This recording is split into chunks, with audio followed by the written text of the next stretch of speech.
Saudi Arabia में 24 साल जिंदगी का मेरा फर्स्ट टाइम एक्सपीरियंस था कि मैं किसी ऐसी जगह जुमा पढ़ूं जहां जुम्मे का खुतबा उर्दू में होता हो।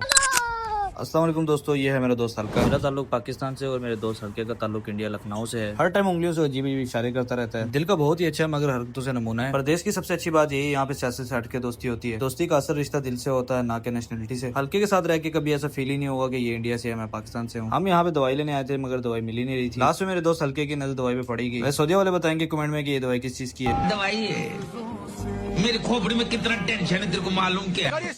गाड़ी स्टार्ट करके आपका भाई पहुंच गया शवाया खलीज। शवाया खलीज के चावलों और मुर्गी का अपना ही टेस्ट है। आज जुमे के दिन मौसम की तो क्या ही बात है। वैसे आपके भाई के पास दो गाड़ियां हैं, एक टोयोटा यारिस है, एक टोयोटा कोरोला है। मेरा दोस्त हल्का घर का ड्राइवर है, बहुत ही अच्छी जॉब है इसकी और बहुत ज्यादा खुश है। वैसे जो मेरे भाई परदेश में या परदेश जाना चाहते हैं उनके लिए एक ही सलाह है, परदेश में कोई किसी का नहीं होता, इसीलिए पहले से अपना बंदोबस्त करके आपके पास कोई ना कोई स्किल लाजमी होना चाहिए ताकि आप सऊदी अरेबिया में किसी भी कंट्री में मार ना खा सकें। आप ये वीडियो कहाँ से देख रहे हैं कमेंट में लाजमी बताएं और अपने भाई को लाइक, फॉलो और सब्सक्राइब भी कर लें। खुदा हाफिज।